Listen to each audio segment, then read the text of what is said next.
everyone, my name is Monet and welcome back to the Diary of a Single Woman. The title of today's video is A House in Order, and I am speaking metaphorically because when I say the house, I am referring to us. We are the house. And the idea behind this video is really just to talk about organization of the house, of ourselves, right?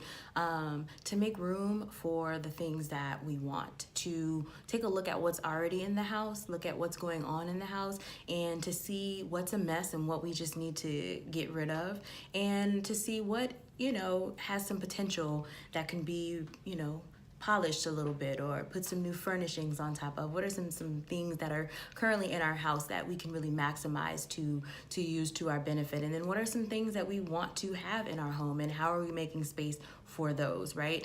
Sometimes we tend to take on more than what we have room for. And I mean, if you just think about it, sometimes we'll take on an opportunity when we may or may not have been faithful to whatever it is that we are currently working on, or we take on something that we just don't have the space for. And the message behind today's video is to really just talk about that. Let's take a look at what's in our houses so that we can get them cleaned and organized.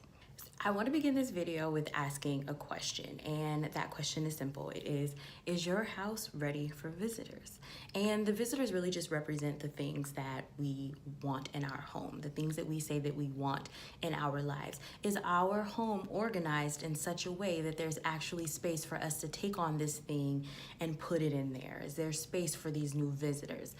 When I think of this question, I think of two examples. The first one is my late grandmother. She used to always say that you should never have to say, "Excuse my house." Basically, your house should always be ready for visitors. My grandmother did have children. My grandmother was a working woman, but don't get caught up in that. Don't get caught up in thinking I'm saying you need to clean your house. We're not even talking about the real physical house. We're talking about us metaphorically as the house, and our house should be organized in such a way that we can receive those visitors, those things that we want. The second example that comes to mind is one time I was attending a church in Maryland, and the pastor was saying, he asked the question, if God were to bless you with everything that you have been waiting for, that you've been praying for, would you be able to receive it? And one of the examples that he gave was for the single women who were waiting for a husband. And it was like, if God were to send your husband to you today, would you be ready to receive him? Would you have to go through and delete a whole bunch of numbers out of your phone? Would you have to dismiss 3 different guys who you've just been spending time with, knowing that it hasn't been going anywhere? I would even take it a step further and say, are your emotions organized and in order that you can receive someone? So it's really just about, are you in a space? Is your home organized so that you can receive those visitors, so that you can receive those things that you are waiting for? Because if you end up taking on something when you're not organized, it's just going to further add to the chaos, right? It's going to further add to the disarray that is your home. You can even end up taking a thing when you don't have space for it, and being unable to nurture that thing and to cultivate that thing, whatever that thing is. If it needs your time, you won't be able to give it time. If it needs your attention, you won't be able to give it attention. So is there space for the things that you say that you want? So there's homework for this video.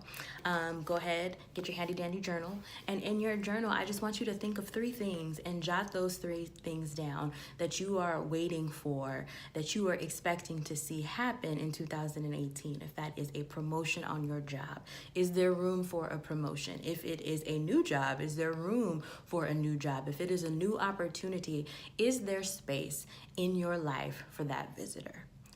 Write it in your journal. So messes tend to overwhelm us because of the lack of organization, right?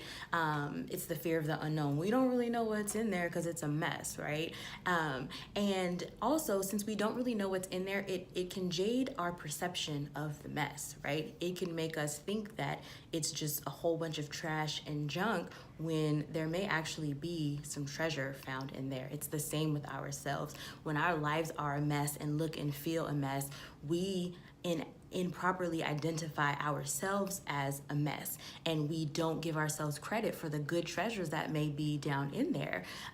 Think about that mess in your room, you know, in that pile of dirty clothes. It probably is a few clean things in there, or in that pile of trash, in that junk drawer. It may actually be some things that you would be pretty sad if you accidentally threw it away. Have you ever had a pile of like junk mail and you accidentally threw it, not accidentally, you threw it away thinking it was just all junky, you didn't really feel like going through it, and then weeks later you're like, oh my gosh, my insurance card was probably in there, or my new debit card was probably in there, but you threw it away because you mistakenly identified that entire pile as junk. And so in order to really figure out what we're working with, to see what good we have, what bad we have, what we can, what we think we need, but we may just already have, we have to do some decluttering. We have got to organize the mess.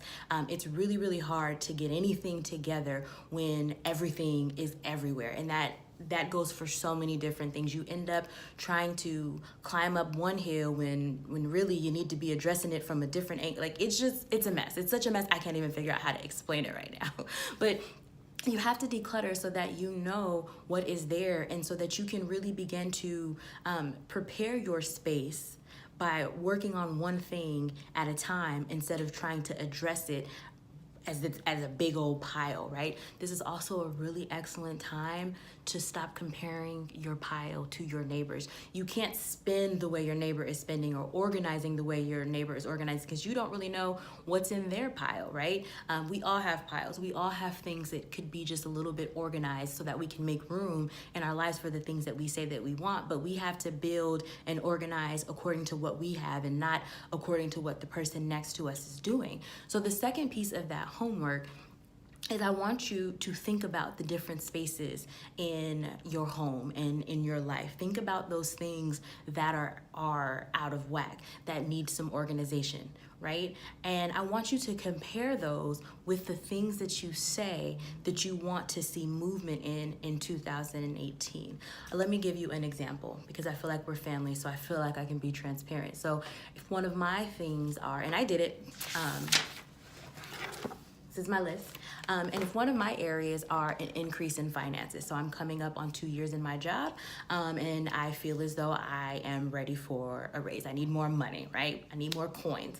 But when I think of areas that are out of order, I think of my bad spending habits. I think of my credit score that I need to up a little bit. And then I think of like my financial literacy and savings plan. I'm the product of a single mom who had 3 real bad, real hungry, expensive children. And she used to always refer to herself as robbing Peter to pay Paul. I inherited that. And so with my salary, like, and it's always been this way, I've always been robbing Peter to pay Paul, but I don't have any children. And I never could really figure out why when I was younger. And then as I got a little bit older and mature, I realized I had these really terrible spending habits. Now they're a little bit more in check, but they're still not where they should be. So I don't want to get the raise right now, because I just know I'm going to end up right where I always have been. But I'm trying to educate myself and figure out ways so that when I do get that increase, that I can maximize that, and every dollar counts and goes somewhere and is invested and saved, or whatever it needs to be done. I don't want to just get it and blow it, right? So that's the space, that's an example where thing that I've identified is I want to increase in finances, but I've also taken a look at an area that is a little unorganized, my spending habits, my saving habits, my financial literacy. So you see how that mess, right, that's not quite organized, could hinder the progress in the space that I say that I want to grow in. So I want you to do the same thing. Identify some of the places in your life that are a little unorganized. Is it your emotions? Is it your education? What are some things that you really need to kind of just get it together that are impacting you, and those things that you say that you want in your home? So as you are getting your house ready for visitors, as you are organizing that mess, I want you to remember this, that people will treat your house the way they see you treating your house, or the way you teach them how to treat your house. If you don't believe me, think about that family that you know, that cousin you have, or that friend you have, when you go to their house, before you leave that little square of tile, you already know that you have to remove your shoes. And you know they don't play no games. And one of my nanas, she used to have these like little sock footy things at the door in a nice little cute basket. So you knew, take them shoes off and go ahead and put on these little socks, because she didn't want your toe juices getting all over her carpet. But that was an expectation that she set from the jump, and everyone followed it. And it's the same way inside of your house with yourself. Keep your messes where they, keep them together, clean them, organize them, so that people don't come in and further disorganize your place. Teach them that when you come here, you got to have manners. You got to train your kids. You can't just run around my space the way that you would like to, or the way you do in your house. It's rules and expectation. And it's the same with people being in your life. You can't just come here, act in the way that you want to. And sometimes when our lives are unorganized, we do accept people and things that bring an even bigger mess for one of two reasons. I think one is we just think that it's what we deserve because we're a mess, we can accept their mess. Or you are so unorganized, there is such a mess that you don't even realize their mess. Like their mess has just snuck in right on past you. But when you declutter and you clean up, you get that dikembe where you like, not in my house. Don't come here with that foolishness. Don't bring that here. So just declutter so that you can see clearly what you have, so that you can protect what you have, so that you can grow what you need to grow, and you can keep out what needs to be kept out. Calm myself down, y'all. I was about to start preaching. Anyways, before I end this video, a couple things. So I know that you heard me not so subtly. I kept on referencing the journal or diary, whichever you prefer to call. And if you have not watched my last video, I really encourage you to go back and watch it and just learn about some of the health benefits of journaling, writing down the feelings and experiences that you are having throughout the day. The other thing that was in that video is I mentioned the Diary Christian Women's Group in our first meet and greet. It was originally scheduled for last Saturday, February 17th, I think was the date, but we got a little bit snow, and because Virginia is not like New York, when the snow comes here, we shuts it down. We don't do nothing. Everything is closed. We didn't have the meeting last week, and so we have since rescheduled it to this Saturday, February 24th. It is going to be from 5 to 7 p.m. on the George Mason campus. So if you are a woman in the DMV area, single, married, divorced, widowed, whatever, if you were just looking for a group of women, a group of covenant friendship minded women who are interested in helping support you through whatever life challenges that you are going through in a non-judgmental, absolutely loving way, then come on out and join us. Again, it is this Saturday, February 24th from 5 to 7 p.m. on the George Mason campus. If you are interested, go. It is formally, right now, it's just a meetup, so you can go on Meetup and look up the Diary Christian Women's Group, and all of the details will be there for you. I hope to see you there. If not, I will see you next video on the Diary of a Single Woman. Be blessed and have a great day.